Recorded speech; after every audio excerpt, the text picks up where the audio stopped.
night, I thought I was safe in my bed, until a warm breath brushed my neck and unseen fingers curled around my waist.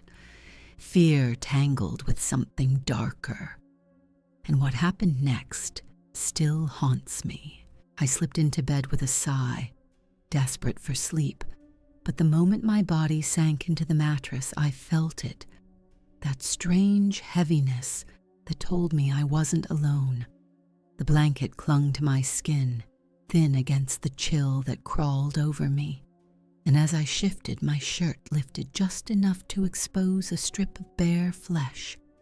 It was nothing, or at least it should have been, but the air that kissed that skin felt far too deliberate. I tried to ignore it, pulling the fabric lower, but the silence pressed harder. My chest rose in shallow breaths, and in that stillness came the first touch, so faint I almost convinced myself I had imagined it, fingertips grazing my calf before drifting upward in a line that felt patient, claiming. My body stiffened, every nerve alive, and still I didn't move, because part of me, an awful, unspoken part, wanted to know what would come next. The mattress dipped behind me, slow and certain, as though knees pressed into the sheets. My pulse thundered in my ears, then came the warmth, a breath brushing the back of my neck, stirring the fine hairs until my skin erupted in goosebumps. It wasn't cold, it wasn't cruel, it was intimate. A whisper without words curling against my ear, sliding under my skin. I gripped the blanket tighter, nails biting into the fabric, torn between screaming and surrendering. The touch returned, this time at my thigh, grazing higher through the thin barrier of fabric, lingering just long enough to make my breath hitch. I wanted to believe it was a nightmare. I wanted to, but the heat spreading across my skin told me otherwise. The air smelled different now, earthy, faintly sweet, intoxicating. I breathed it in without meaning to, and it filled me, dizzying me, making the line between fear and something darker blur until I couldn't tell one from the other. I whispered to myself to stay calm, to fight it, but when the mattress sank heavier, pressing into the space right behind me, I knew resistance was slipping away. Another breath curled over my ear, deliberate this time, steady and warm. The unseen fingers traced the edge of my waist, pausing as if savoring my reaction. I froze, trembling, lips parted against the silence, because deep down I knew this presence wasn't only haunting me, it wanted me. And the night was only just beginning. The weight behind me grew heavier, pressing deeper into the mattress, as though the presence was settling in, claiming its place.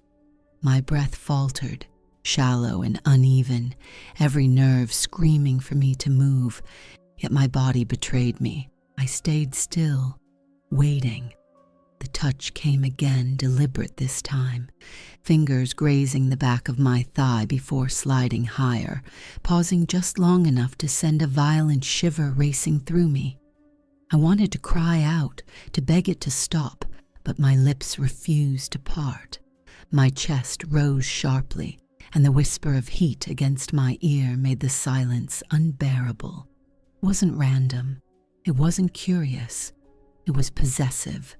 Each movement was measured, as though this unseen thing already knew my body better than I did. My pulse thundered in my throat. I clenched the sheets so tightly my hands ached, but when the warmth drifted lower across my waist, I arched involuntarily. Fear tangled with something darker, something I didn't want to name. And still, I felt myself lean toward it, as though pulled by a thread I couldn't cut. The smell deepened, earthy, sweet, intoxicating, and I breathed it in like I couldn't help myself. The more I resisted, the more deliberate the touches became. A slow graze across my stomach, A pause at my ribs, a hand, not human, not visible, sliding higher, then stopping just before the place I dreaded most. I whispered a broken no into the pillow, but even I couldn't tell if it was refusal or invitation.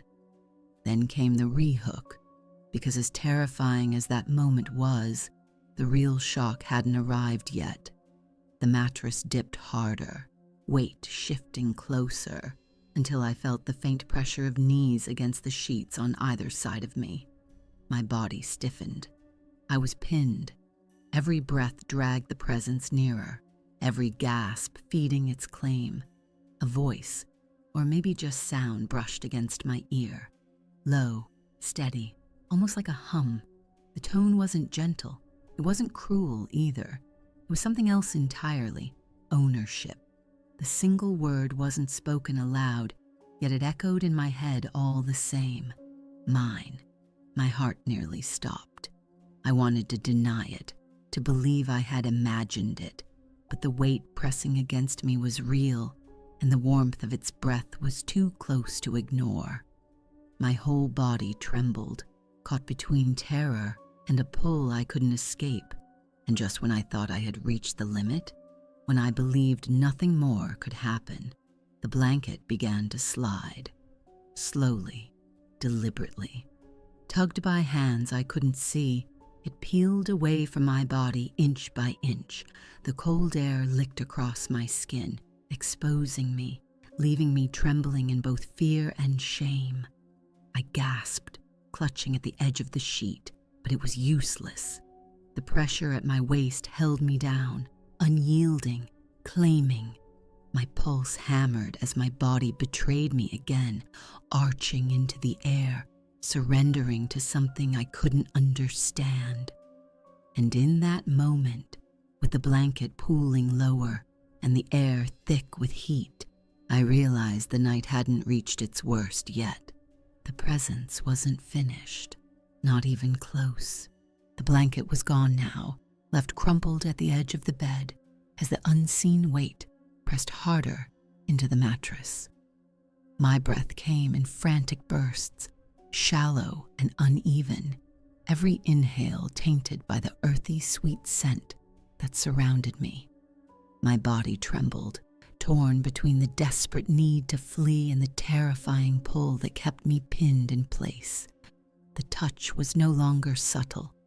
Fingers, if they were fingers, dragged slowly across my stomach, tracing the outline of my ribs before pausing with deliberate intent. My chest tightened, heart racing, and I wanted to scream. But when I opened my mouth, only silence escaped. It was as if the very air had stolen my voice. Then the weight shifted closer, hovering just above me.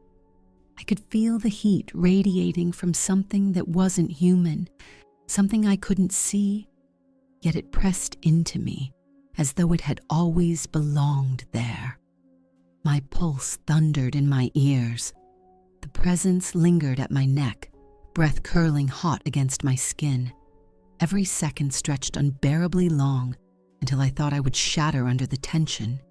And then it whispered, not with words I understood, but with a tone so clear it sliced through me. Mine.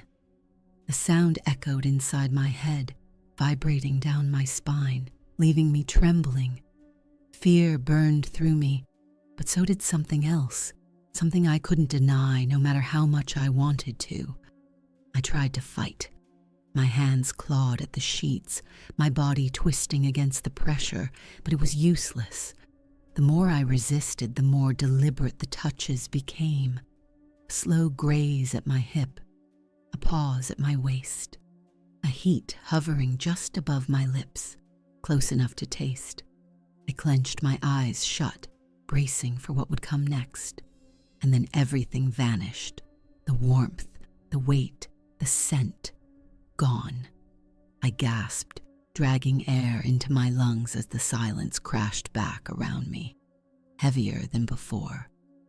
For a moment, I thought it was over, that the nightmare had finally ended.